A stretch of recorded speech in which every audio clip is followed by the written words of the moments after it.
Whoops. Day 1625. What's going on?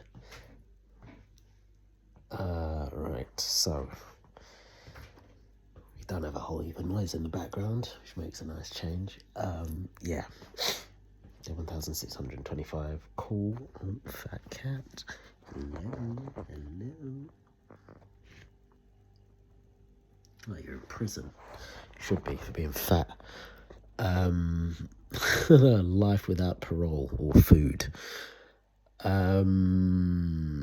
Yes, so I was due to go out, did go out indeed. So met up with, finally, yeah, it actually happened. Now, slight caveat. So as I anticipated in the lead up to this, there was going to be at least one cancellation. I was thinking anywhere from one to more. There was more.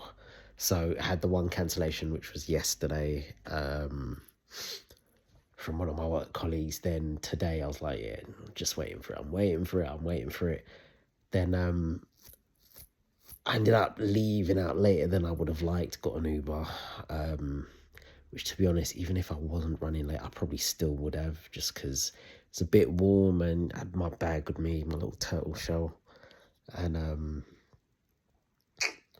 yeah, and even though it wasn't crazy hot outside, it was a bit warm, and ultimately I'd have to be, walking just to get to the bus stop. So I would have heated up a bit, and I probably would have been sweating by the time I got to the station. So I thought, screw it, let me just get the Uber. Did that, and was doing okay for time. I was anticipating I'd actually get to the venue around about by the time I'd said for everyone to meet for, which was like 4:20. And I said that just for, people who might have been working today. But yeah, literally, I got there for like 4:19. So I was thinking, oh, shoot, right? I don't want anyone to be waiting or people saying, oh, you're a Christian, you're just about running late. Which obviously I wasn't. That was very much on time. But of course, I got there and I was the only one there. I should have deduced this. Did get a message from one of my other work colleagues who was pulling up. They were driving, and they came not long after I got there, maybe like 5 minutes or so. But probably about 10 minutes before I reached, 5 or 10 minutes before I reached, got a message from one of the work colleagues who was like, yeah, not going to be making it. They're saying they had some stuff going on, so they were just taking a day out for themselves. So I was like, all right, cool, hope you feel better soon. All right. And then another one who, they didn't even message me. I messaged them because I was like, yo, I messaged a few people, like the people who hadn't arrived. I was like, what's going on? What's your ETA? And certain ones were like, yeah, cool, pulling up soon. Other ones, another one was like, yeah, I'll be there probably about 5:30. They came a lot later. And another one, which I was probably quite annoyed about, is like, yeah, but when I was like, oh, what's your ETA? And they're like, oh, yeah, I'll let you know. And that was it. It's like, are you coming? They're like, oh, yeah, as they say, I'm just at a barbecue, so I'm just trying to sort out the logistics. But from when they sent that, I knew they weren't coming, and they probably wouldn't have even messaged me as well if I messaged them. So whatever, in it. But again, this is all part of the fun joy of organizing an event. People, and again, it's not, I mean, don't get me wrong, I'm not happy when people don't turn up, but it's like, I get it. It is what it is. Things happen, like things happen. But I think it's more so, how you let a person know and when you let a person know. If you're literally letting them know 5 minutes before or not at all, like, come on, man, please. It doesn't take a great deal. It really doesn't. I mean, not turning up is one thing, which again ain't great in and of itself, but cool. You have to take each situation on its own merit, each circumstance on its own merit. So I get it, it's happened to me, in terms of me being the one who hasn't turned up to a thing because of, X, Y, and Z. So I do get it. Still not great, but I get it. But yeah, just leaving it to the 11th hour to tell someone or just not tell them at all. Come on, man. But anyways, pushing all of that aside, that's those who didn't turn up. The ones that did turn up and showed out, I'm forever eternally grateful. There's definitely a couple there who I know are actually very reliable and who I know if I organise a thing, they will be there. And again, you know what? I think this is the thing about organising events is for me, it's almost like a filtering process as well. Like you get to see the reliable from the unreliable. Generally, not all the time. Like a person could just have, an off day or, something may have just come up that was just completely left field. However, the more and more you do it, and I think particularly with two people who I'm making reference to, these are people who, whenever an event has happened, they've consistently been there consistently. So again, it very much, these events very much are a filtering process to separate the wheat from the chaff, so to speak. It's probably a bit rude, isn't it?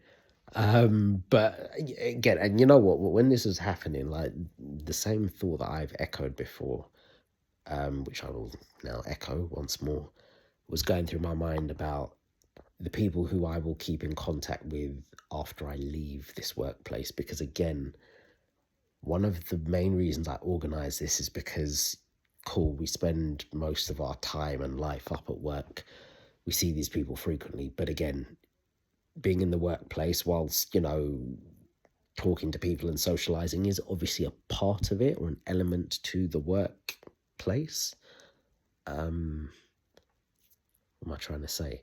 Yeah, we cannot overlook the social aspect, and also we don't have the time to properly socialize as we would like to.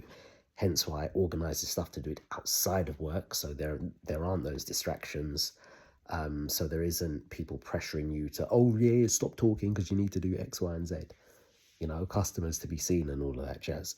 Like the meeting up and socializing with people who you work with on a daily basis outside of work is, I think, very important. Because I think, one, even just from a work perspective, I would say that if you build a better rapport with people outside of work, then you have a really great one with them in work and you can work with them better as colleagues. So I would say that's beneficial to the business now.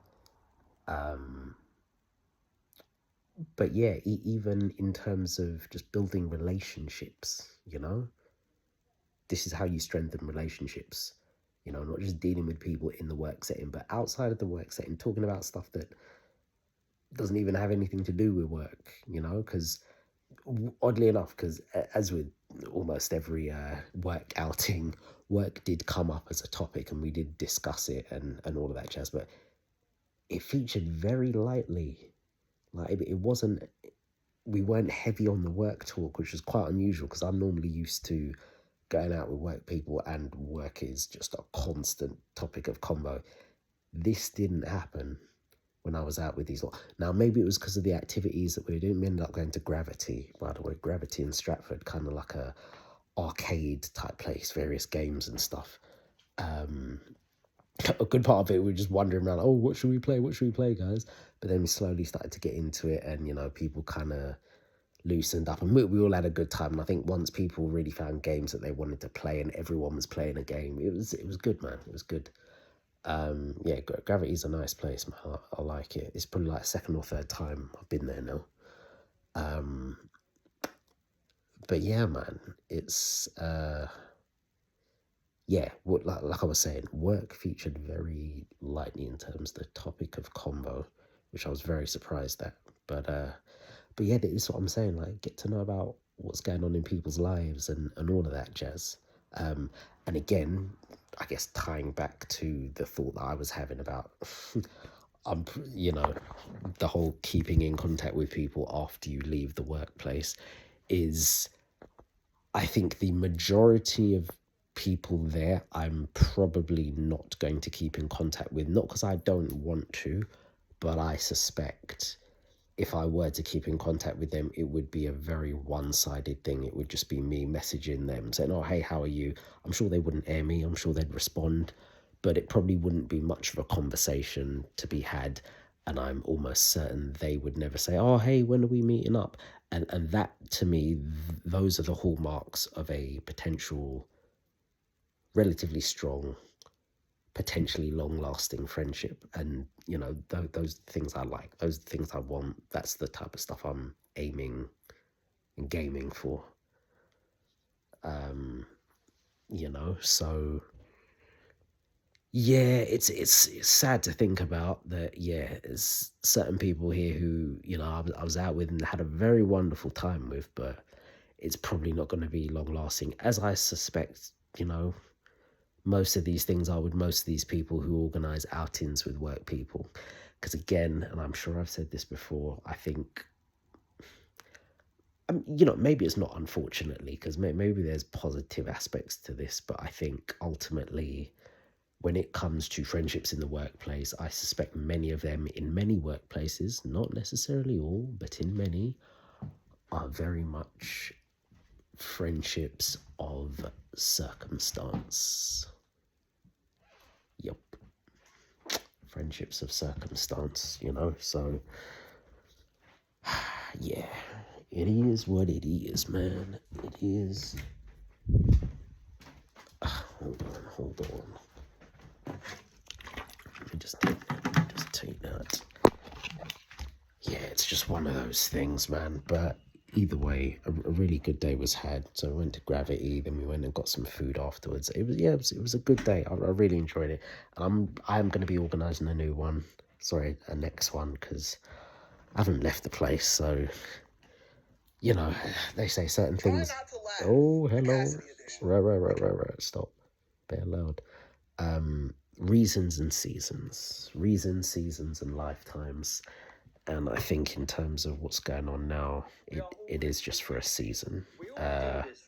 Again, I am thinking ahead, but bro, this ain't my first rodeo. I've played this game a number of times, so it is what it is. But yeah, we will revel in what happened today, and ultimately it's memories, isn't it? His memories. So back home now, recording this, time to upload. Gonna end it there. That's day 1625. I'll catch you tomorrow for day 1626.